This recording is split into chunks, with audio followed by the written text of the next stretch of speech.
What do you do all day?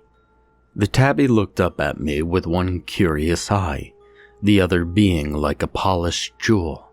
I could see myself within it, but I knew she couldn't see me. I ran my fingers through the feline soft coat until they became ensnared in a matted clump of fur. The cat let out a little whimper before resuming its daily licking of itself. No, seriously, what do you actually do all day? I said both to the cat and myself. Sit around, eat mice, lick yourself, screw? Am I missing something? The cat meowed an obvious no as I nodded in agreement, still caressing the thing's clumpy back as I watched its eyes tighten with each stroke. It was your boyfriend, huh? Haven't seen him in a while. I looked up and squinted against the sun that was just beginning to set on Roadkill Alley, the highway just off of the highway. The sign reads 55, but no one around here would be caught dead traveling under 80. Nope, all the people caught dead around here were doing at least above that. 85, 90? I can count. Unfortunately, most of the claims that the alley has made over the years weren't the jackasses booking it 105 down a residential strip. Nope, it was all the critters that paid the toll. The sound of a snow shovel chafing the pavement only reaffirmed the aforementioned toll. There was no snow in Brackett County, but on Roadkill Alley, there always seemed to be a fresh 2 inches of flattened fauna, and today, the type of precipitation was a possum, 2 to be exact, and they clearly weren't faking it either. We like to call him Roadkill Randy, the proud owner and operator of that dark red, once bright, metallic silver snow shovel, wrapped in his right hand with a missing pinky. Nobody ever got his actual name, but the nickname stuck as it quite suited him, both for his unusual pastime of collecting dead animals, and because his hair, or hairpiece more likely, stood like a dead raccoon. He was an older man, maybe mid-50s to late 60s, and he seldom spoke. When he did, however, it was typically so thick and jargoned that it was hard to understand, so most of us just stuck to the niceties, smiling and waving, and maybe the occasional, "Great weather, huh?" My mom claims he's hooked on pain meds or something, and that's why his speech is so slurred, but nobody really knows for sure. Now, I've lived on Roadkill Alley my entire life, and Randy, well, or whatever his real name was, has always been here. When I was 6 years old, it was Randy that knocked on our front door to tell my dad that he had found Grover, our German Shepherd, stapled to the highway. Now, my dad never told me that, of course, and instead fibbed the usual, he just ran away, to soften the blow. But it was my mom who told me a similar lie, that Dad had gone into the military when I was 8. I believed her for a while, but then one day out of the blue, Mom sat me down and told me the truth. Dad was dead. Cops found his blood about a quarter-mile down Roadkill Alley, but they never found a body. I like to think that he's still out there, but I know he's never coming home. Mom does too, and she's not the same because of it. That's why we're strays, right? I said, tickling the cat's ear as it perked to the sound of the scraping shovel, scooping up the cooking entrails that caked the street. Randy looked up at me with a blank and curious look across his face, and it didn't take a high IQ to know what happens to curious cats, especially out here. Is that your cat?" he said, a crack splitting his voice. "No," I simply said. "Not yet." He flashed me a smile of yellowed teeth. about as genuinely as he ever had, pouring the contents of the shovel into a bucket that bordered the street and his yard's grass. "Well, don't let her wander off," he said, wagging a finger at the feline. "The road's not a safe place for a kitty cat." I nodded in understanding, hoping to dismiss the man who was now swaying from side to side by the arches in his boots, still eyeing me with that toothy grin. After a long and awkward silence between the two of us, Randy's smile tucked away beneath his splotchy beard, and with a nod of his head, he began sauntering toward his pickup, snatching the bucket filled with the opossum guts as he did.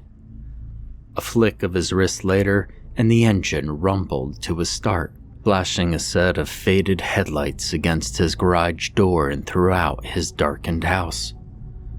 And that's the second time I noticed it. The figure. It was what appeared to be the outline of a person standing somewhere within Randy's house. Well, the first time I saw it, hell, I thought I was just seeing things. I was 9 years old and trying to catch a rabbit in my backyard. The little hare bolted past me and I scrambled to catch it, but was too slow. It shot underneath our fence, and despite my mother's best wishes, I hopped it, not unlike a rabbit myself. I was in Randy's backyard, and just as the sun was setting, the yellow glow from the horizon allowed me to make out the likeness of someone standing, ever so stilly, in his home. It could have been him, but it didn't quite resemble Randy, the arch of his back. As soon as I saw it, the blinds were drawn shut, and Randy emerged from the back door with a wild look in his eyes. My mother scolded me harshly after he returned me to our home, insisting to 9-year-old me that Randy lived alone. But I knew now that he didn't. The headlight beam that flashed into my eyes broke my concentration on the past, as presently, Randy was waving a silent goodbye to me through the open window of his truck, putting it into drive and rumbling down the road of Roadkill Alley. I turned back to the house, which, through the window, was bathed in nothing but sheer blackness where the figure once stood. I squinted, both to shift through those shadows in the window, and to wonder, should I knock? I clacked on to the rustic and wooden door 3 times, the feline at my feet rubbing against my jeans and purring. After each of my taps, only the reverberated knocking from within the dormant house answered me. I was about to attempt my 4th when I noticed my shadow begin to spread across the chipped paint. Headlights. I snapped into a ducking position, hearing the rumble of Randy's truck approaching as I jabbed myself into a nearby thorn bush, biting back a whimper and only praying its dense leaves might conceal me and the kitten. But I knew what curiosity had in store for the both of us. The engine rumbled as I watched Randy rush inside his home, only 2 moments later emerge with a brown paper sack, sopping with some unknown liquid like a mushy tea bag. He mumbled something to himself, put the truck in reverse, and hightailed it out of the driveway once again. Only this time, he didn't realize that he had 2 stragglers booking it behind him. Screw curiosity. I refused to give the cat a name after what happened to Grover all those years ago, but if I had to, I would have called her Mittens, because of the cute little white tips on the ends of each of her paws. That cat, which sat plumply in the basket of my bike, didn't so much as meow for the entirety of the road, despite the herky-jerky terrain as I distantly followed Randy in his pickup. It was dark now, and all I had to follow was the disembodied trail of red brake lights that flash every now and again, and the smell of the festering animal carcasses that steamed out from that bucket. Had the limit for these county roads been ever 10 miles an hour faster, I would have been left in Randy's dust. Thankfully, he was a slowpoke, and the turn signal up ahead led me to the conclusion that he was almost at wherever he was headed, which must have been a place called Jim's Body Shop, just up the road on the right, all this way for a couple of truck repairs. Randy hopped from that high-rise pickup, still clutching that soppy bag in his hand, and with the other, lifting the roadkill bucket from the bed, carrying it inside with the jingle of the front glass door chime. I dismounted the bike and popped the kickstand for the cat, which followed me with its one-seeing eye as I snuck up to the hazy window of the auto shop, carefully positioning myself behind a sun-bleached window painting of Santa Claus. It was June. The little room that Randy entered was timber and dank. The walls were lined with rusty wrenches, sockets, and other tools, and the carpet was stained and gritty. It seemed that, as he walked across it, Randy fit right in. How are you, Jimmy?" I heard Randy's muffled voice say through the glass, setting the bag on a similarly colored brown countertop and dropping the bucket to his feet. The man behind the counter, assumedly Jim, leaned forward and took a non-consensual noseful of the infectious stench, puckering his face as he looked out the glass windows probingly. When he saw no one and heard only crickets, he settled his eyes on Randy. "Well, look who the cat dragged in." Jim half-acidly smiled, biting a cigarette in his mouth but not smoking it.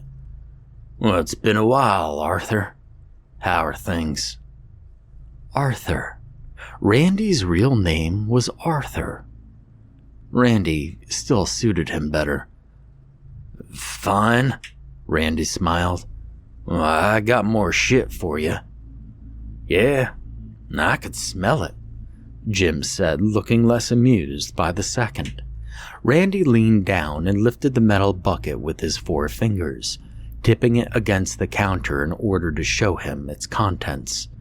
Jim winced, nodding to tell Randy that he could lower it. "Salvaged a small intestine," Randy said. "Maybe 15 square inches of usable fur and about 1 eye." "About?" "Fine, 1 eye," Randy grumbled. "And, what's in the brown bag? It's leaking all over my counter there, Arthur," Jim said, plucking the unsmoked cigarette from his lips and aggressively dipping it into a nearby ashtray. Randy nodded over at the bag as Jim uncrinkled the stained paper, squinting inside before scoffing a hot breath and closing it up again. "Well, I appreciate it, Art, but we got people for kitted parts. You remember Sam? The nurse fella, right?" "Yeah, he's our supplier for this kind of stuff," Jim said, scooting the bag toward Randy. "So you don't want it?" Randy asked. Jim shook his head. "Well, we could give you the usual rate for the pelt and the guts. I don't know if I could sell a single eye." "Well, I've bought single eyes before, Jim." "Well, not the kind of eyes you're into. These are, hell's in the bucket anyway, Art." "Possum?" Yeah, exactly. Most people want the pair for those critters," Jim said. Randy nodded in stupefied understanding, leaning down again to retrieve the bucket. Jim took it, apprehensively as hell, and handed a wad of cash over to Randy, which he quickly pocketed with a friendly gesture of a nod, turning to pick up the brown bag off the counter and trudging through the glass door with another waning chime. I pushed myself against the shadows that crept along the building. Randy didn't see me, and after a flash of his headlights once again, he rode down the road and into the night. I didn't follow him this time, however. "Welcome to..." Jim stopped midway through his nicety, noticing that I wasn't his typical clientele. His face sagged in confusion before the innocent enough demeanor curled into a predatory-like gleam. He continued to wipe the dark stain on the counter with a rag as I took a step back. "Well, what can I help you with, sweetheart?" "What were you just doing with Randy?" "Who?" "Arthur." "Oh, Arthur," he said, studying my unchanging expression. "Well, you saw all that?" "Yeah, I did." Jim nodded, looking down at the bucket behind the counter with rocked nostrils, and backed up to me. I inched closer. "Well, how do you know him?" "Neighbor." He nodded again, biting on the inside of his cheek. "Well, Arthur's harmless, I assure you. Well, a lot of guys we get in here are brash, real aggressive hunting types mostly, but Arthur, well, he just scrapes up the scraps. You know, roadkill." "I know," I said. "Why does he do that? Why are you buying it?" "You know, you sure ask a lot of questions, girlie. But here's one for you." "What's he got?" Jim said as he lifted a finger to his temple. "Up here, I mean. Some of the guys and I were making bets. Is he, retarded?" I swallowed as I noticed Jim's eye contact dwindle beneath my eyes. "I don't know," I said. "Maybe drugs?" Jim nodded, content with my answer. "Now listen here. Jim's is a body shop in every sense of the word, and we aren't the only one around. Thankfully, competition is pretty scarce." "You sell body parts?" I asked, cutting him off. He nodded silently, both to confirm my suspicion and to commend my keenness. "Well, we buy 'em and we sell 'em. Arthur found us 'cause he lost a finger in some accident years ago. Something about him talking to a birdhouse he was building or something," he said, rolling his eyes. "Probably power tools. We get fingers all the time. Anyway, one of our suppliers at the hospital told them about us, and the rest is history. Well, you'd be surprised what a person would pay for a well-functioning heart, lungs, kidney, whatever. Hell, even a finger." He stopped midway through his nod. "Honey, you know how much your heart is worth?" I shook my head. $1 million. Now, of course, a lot of these fat sons of bitches walking around got a load of shit clogging them up, which only diminishes the buying price. Come to think of it, they don't do much in terms of walking anyways, but driving only helps the shop too, I suppose. He clicked his tongue, drumming a crescendo of fingertips against the countertop. "But still, $1 million. He smiled. "Though that's for a heart. Kind of important if you want to spend that cash. You know how much skin's worth?" I shook my head. $10 per square inch on the black market. About 30 grand a person, unless it's a little person, like you," he said with a faint chuckle. "Though," he drawled, "the nicer the skin, the higher the price." His smile diminished as a new thought visibly took hold of him. "Actually, come to think of it, a young girl like you would probably be better off wholesale." I let out a hot puff from my nostrils, my legs shaking to firmness beneath me as I narrowed my gaze at the perv. "I'm not for sale." The man chuckled to himself, a bit louder than before as he bit his lip. You young ladies are all the same. Where's your daddy right now, huh? Letting his little girl wander into a place like this?" "Dead," I choked, the prick nodding as if expecting that answer. "Well, I figured." "And now what's that supposed to mean?" Now listen, girlie, I know a young lady with daddy issues when I see 'em. You're all the same, rough and tough until you're not." His expression lifted from his narrowed gaze as he pulled away from me. "Hey, it ain't no skin off my nose. I'm just saying, you young ladies lack the proper esteem. But hey, now you know. You're worth more than you think." His smile snapped shut. "Now how about you go on home to your poor mama before things get real rough and tough, huh?" I burned inside, curling my clammy fists and ready to hurl every type of insult I could at the disgusting display of a man before me, but I didn't. I couldn't. The road home felt longer than before, and hotter. The hungered meows from the kitten before me acted as a type of delayed metronome that paced my pedaling and my thoughts. Should I tell my mom? Will she tell the police? Will they arrest Randy? And what about the person in Randy's house? Well, what about them?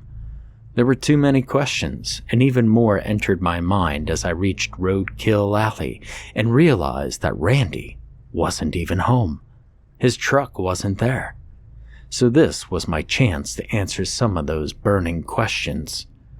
I unmounted the bike and lifted the hissing cat to my chest, scurrying across the front yard clouded in perpetual darkness. I couldn't see an inch in front of my face, yet I knew every hill and hole, most of which I dug myself. When I reached the fence line, I dropped the kitty to the grass and heaved my tiny body over the wood, landing on my feet. As I heard the cat from the other side benedict me with a final, faint meow. There was a little light shining through the blinded glass windows of Randy's house, perhaps the dimly lit one just above the stove. It was barely visible from where I was crouching, but a snapped and dangling blind allowed me to see into the murky house. When I finally reached the window, I shoved my face against the chilled glass, nervously sighing a warm breath that coated the pane with a foggy splotch. I could see myself in that splotch, at least a muddled version. I got lost in that sight of myself for a moment. I hadn't really looked at my own face in some time. I lifted my wrist and wiped away the breath stain with my sleeve, my own face along with it, and that's when I saw it for the third time. The figure. It was outlined again, like a stencil against the obscurely veiled light. Yet this time, because I was but feet from the figure, I began to trace its figures, and the more I did, the deeper my heart sunk into my stomach, as the form within that house seemed all too familiar to me. Dad. I choked out a sniffle, catching my breath as a stream of hot tears flooded my cheeks instantly. Without hesitation, I clutched the icy handle on the window's frame and lifted it. It let out a shrill squeak, and I pushed my form through it without thinking twice. I landed on my feet again, just as they thudded against the tile flooring. The sound bounced off every wall, and as I looked toward the form of my dad standing in the middle of the dark room, I noticed the other figures that I hadn't seen before. A cat, a deer's head, the body of a raccoon, a squirrel, a blue bird sticking its stuffed head out of the stained birdhouse, the form of a young girl, and my father, all taxidermized. Some were misshapen, crudely fastened together with wooden dowels and googly eyes. Others were more perfected, though I use the term very loosely. My dad, who maintained the same shape as he once was, at least in my mind's eye, simply looked off when it came to the details. The contours of his face now deteriorated and rotten, and plastered into an expression of a deer in headlights. And thankfully, even what I could see was cast in shadow. I swatted the flowing salty tears from my eyes as I approached what remained of my dear old dad. I lifted my hand just to touch him once more as a streak of light shone over his warped face. I turned my eyes at the sight of it and sniffed, now holding his hand in mine and letting the pained tears wash over me. But our reunion was cut short when I realized where that flash of light had come from. Headlights. I pulled back from my dad, nearly tripping over a stuffed turtle with a tiny top hat, and I fumbled into the corner where no light shone. I shot my glance behind me to the open window, but seconds before I was about to scale the wall, a creaking noise interrupted the silence. Before silence filled the house yet again, and I froze, paralyzed in my tracks. Just feet from freedom. The clacking of boots against the hard tiles stopped when Randy entered the kitchen, blocking out the dim light and turning to face his morbid display of taxidermy. He let loose a toothy grin and placed a large brown bag atop the cutting board, a bag sopping with a dark viscous liquid, not unlike the smaller one that he brought to Jim's. "I'm home," he said in a sheepish voice, petting the little squirrel perched on a log and turning to face the other, still and silent members of his collection. He then hesitated, resting his eyes on the turtle that I had bumped, and reaching forward to drag it into its original position. Randy's eyes lifted to scan the room of motionless faces. He scoffed at himself, turning back to the kitchen, when the cat, whom I had hypothetically named Mittens, and who apparently snuck through the open window, meowed from behind me. Just once, but that was enough. Randy snapped back to face the group of still bodies, focusing his attention now on the tiny cat, whose googly eyes left a white stain in the otherwise black house.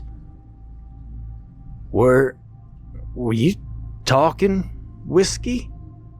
he said, leaning down to face the cat, but refusing to touch it with his trembling, pointing finger. I held Mittens back from the light and watched as Randy awaited an answer from the dead cat's carcass.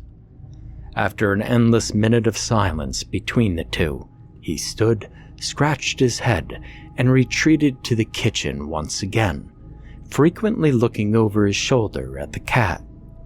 And that's when the one behind me hissed and dug its sharp little claw into my calf, causing me to swat down at it angrily and part my lips into a single careless and hushed word. "Stop!"